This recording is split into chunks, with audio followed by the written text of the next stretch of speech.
Time for our virtual tour of Waterford treasures in the good company of Eamonn McEneaney. Good morning, Eamonn. Hey, Eamonn. Good morning, Ollie. Good morning, Mary. How are you doing? Morning, listeners. Great, thank you. Lovely morning. It is a lovely morning. Now, there was a lot going on in the 13th century with Waterford and the international wine trade. That's right. I've used the symbol there, a bell, instead of many of the wine jugs we have from the 13th century. And the reason we use the bell is because one of the great experts on wine in the Middle Ages was a Dominican monk called Geoffrey of Warford. And he lived up there in Arundel Square 800 years ago. Did 6 years' time, the Dominicans will have been here 800 years in Waterford, so it's a great record for the Dominicans. And this man, Geoffrey of Warford, lived there. We only know that because, luckily, a manuscript he wrote, a book he wrote back 800 years ago, is in the National Library in Paris. It's a very famous manuscript, and he was able to write in Greek. Well, Latin would have been natural to him, but he was able to write in Greek and in Hebrew, and also in Arabic. So he's a very, very educated man. And he was the great expert on wine in the 13th century, and he's known for that, for being an expert on what was good wine, what was bad wine, which was a good thing. And I suppose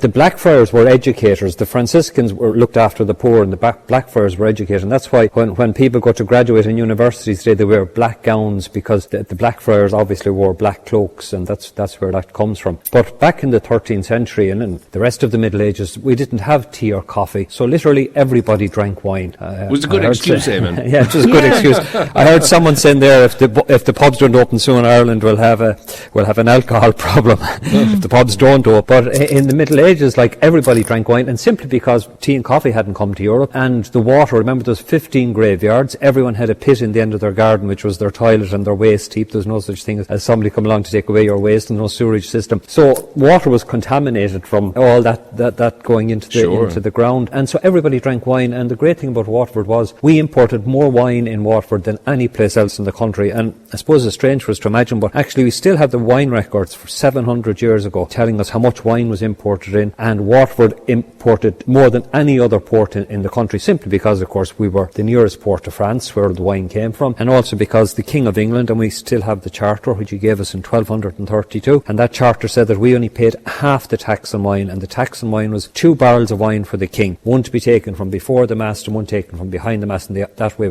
he wasn't being ripped off at getting cheap wine, or poor quality wine. So Waterford had the distinction of only having to pay 1 barrel of wine for every ship came into the port, and that's why we became famous for wine.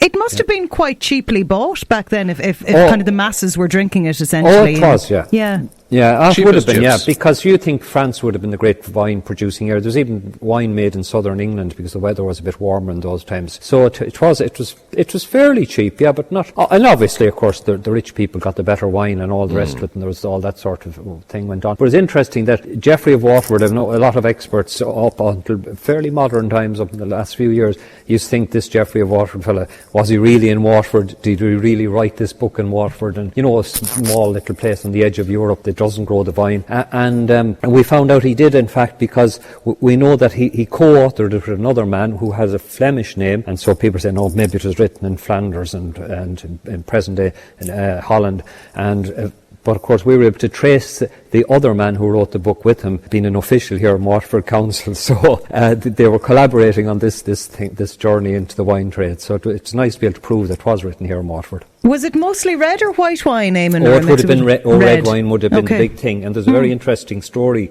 The King of England, Edward I, the Hammer of the Scots he was called, Ireland used to supply him through the ports with food and wine for his troops. And one time his troops up in Scotland were starting to mutiny and saying, listen, you told us you were giving us red wine and you gave us white wine dyed red with berries, you see. And then, of course, Edward decided to have a big inquiry, and of course they found that we were one of the places supplying the port, the army with wine, and found that the merchants here in Waterford were getting the white wine in cheap from France and China with blackberries and red berries and making red wine. And did people just kind of go around with a kind of a constant low-level drunkenness then, if it was being consumed at that level? I'd say the alcohol level probably wasn't as high, but people certainly did, because we have found in the excavations, of course, we literally found thousands of pieces of pottery, and most of them belong to wine jugs. So the archaeologists were able to put some of the jugs we have almost perfect jugs from 700 years ago. But we also found things called costrels, which are basically a flask, which you would carry wine around with you, and to be unglazed so to keep it cool. And that's when you went on a journey, then you brought wine with you. But no, it's quite normal, yeah. Because as I said, you couldn't